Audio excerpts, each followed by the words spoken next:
Right, for more on that, we're joined now by Commission for Gender Equality Chairperson, Advocate Nthabiseng, Sepanya-Mogale.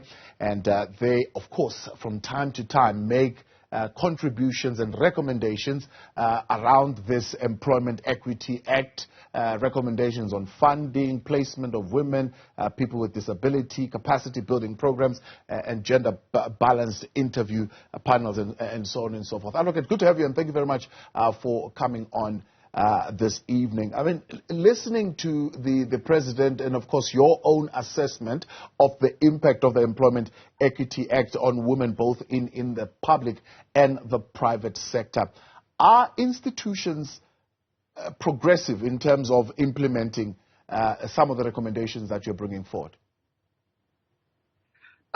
We still see a lot of reluctance from different sectors of our society, especially the private sector.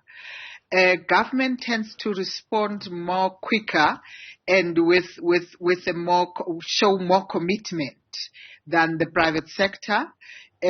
Government tends to follow our recommendations and live up to them and work towards accomplishing them much more than the private sector. Yeah, on the latest round of amendments, for example, I've tried to engage the private sector, and I've brought some on to ask them that particular question: why are they so slow in taking up these recommendations? And here's what they say, and I wonder what your response is to this. They're saying, in particular, black people, but we'll focus now black women in particular. They're saying there are not enough black women with skills to be able to compete. And they're blaming this on education. They're saying the problem is not the fact that private sector does not want to absorb. It's the fact that our education system simply does not give us enough skilled people, and it's a systemic issue that we need to deal with. I've heard that before as well, but I think it is an excuse, because when you look at our tertiary institutions and the number of students that are registering there, more and more women are actually branching off into specializations and into professions that they were never in before. However, just by virtue of their gender, they tend to be pushed back. You know, it is a common phenomena in professions like your engineering, medicine, and law, and your CA professions, where women are actually pushed back because they're told, you know, you're going to want to marry soon, you're going to want to have children, we cannot invest in you. So there is a clear systemic pushback by different professions against women. And so you're saying to us that if, for example, the Gender Commission was to be given an opportunity, you would be able to present to them a list of women who are now, as you put it, going into these technical fields and who are qualified into these technical fields. Because one of the lawyers, for example, that spoke to me says, if there is such a thing where women are being discriminated, I would be doing very well, because they should come to me and I will be representing them in all these companies. But he says, nobody has ever come to me and said that. Without a doubt, we can do that. But I'll give you another classic example of that. How many companies will actually say, we do not know of any disabled people? And yet we've got organizations in this country that actually specialize in the area of disability.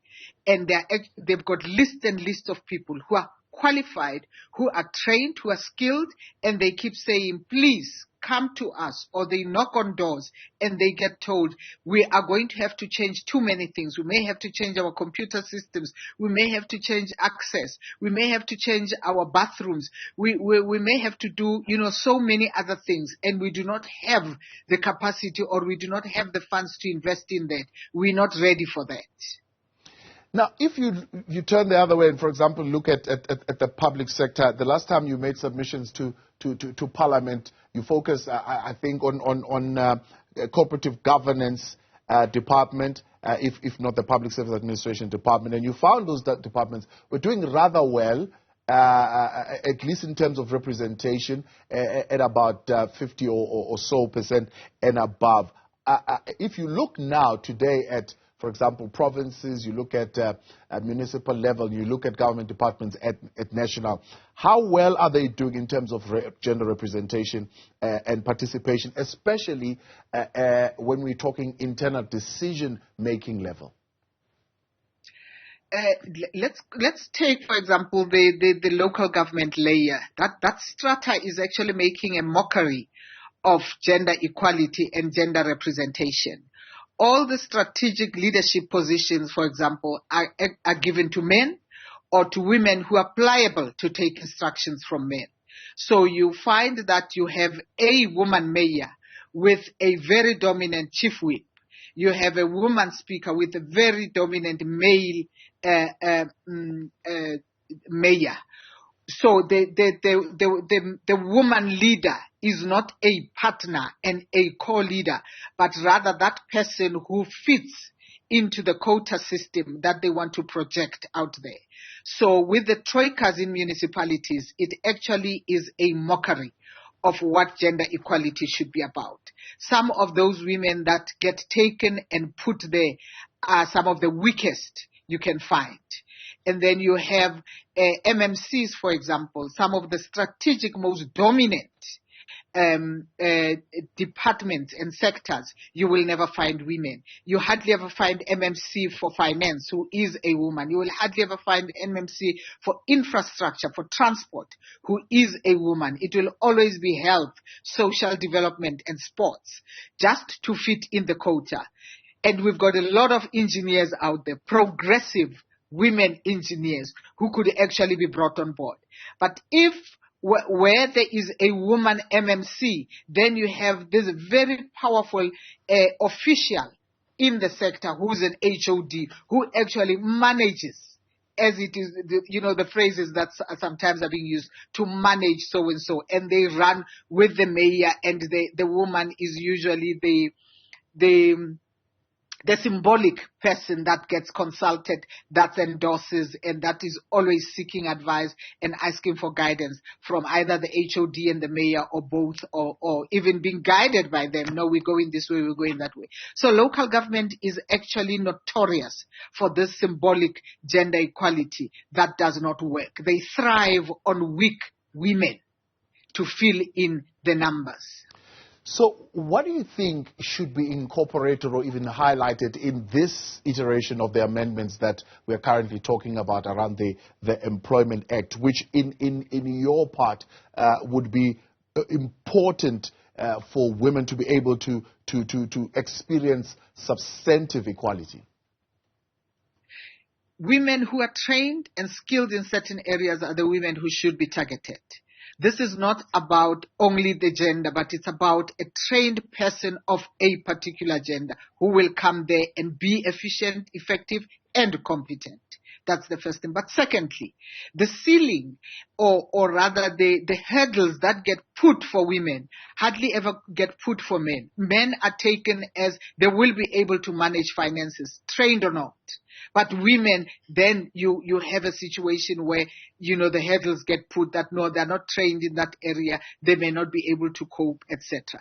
But again, when you look at the societal culture of patriarchy, the respect that a woman leader gets tends to be different from the one that a male leader gets. So it's a whole systemic thing, not only from those who are allocating and apportioning some of these opportunities, for a lack of a better word, but even the people who are supposed to be providing support and enabling that these opportunities become effective. No, one of the areas that we seem to overlook over and over again, as it happens, whether be it at national, be it at provincial, or be it at a local level, we have these things called State of the Nation Address, State of the City Address, State of the Province Address, and then these are followed by budget votes and so on and so forth. When you look at all those departments and all those budgets that are being delivered, are they gender-responsive budgets? Absolutely not, because a gender-responsive budget would actually be a budget that puts at the forefront some of the needs that would redress gender inequality, that would be responsive to specific aspects to ensure that gender equality where it has been achieved is strengthened, where it has not been achieved, it actually is introduced on a progressively realizable measure. However, those are hardly ever done. When you look at the sector, for example, of informal small business, most of those are actually crowded, deliberately using that phrase, by women entrepreneurs, and that is hardly ever developed. Even our own Gauteng government, when they talk about the township economy, etc., they are not talking about the lady at the street corner, the lady at the schoolyard, at the school gate, but rather talking about your mechanics, your electricians, your plumbers, as the people that they would target. But over and above having that picture in their mind, they still do not create an enabling environment for even those men to come forward and be the ones that are helping, and providing services. Yeah. I'm going to put this question to my panel a little bit later on around corporate South Africa and its transformation. But I think I must also put it to you. When we go back to the pace of change in corporate South Africa, what do you think needs to happen so that companies, they stop this thing of embracing diversity grudgingly? Because this is exactly what it seems like, at least to me, that they are doing it, but they're doing it grudgingly, and in some instances it doesn't even begin to give them the kind of success and results that they want to see. I think it's you're so right. They use it grudgingly. Corporate South Africa needs to see itself as one of the many citizens of this country. That's the first thing. Secondly, once you are a citizen, you've got certain responsibilities, duties, and rights. So corporate South Africa needs to start to stop using words like we are helping, we are meeting government halfway, we'll see what we can do. We're setting aside so much for some of the things that we will meet government halfway, we will meet society halfway. They've got to start seeing themselves as part of the society of South Africa. Their success actually depends on the success of the rest of South Africa. I mean, when you look at the Western Cape right now, where there has been a total collapse for a few days of a whole sector, of both government and private sector, as a result of that tension. Yeah, indeed. Advocate, appreciate your time. Wish you could have more time and pack a little bit more, but I appreciate you. Thanks so much for coming on.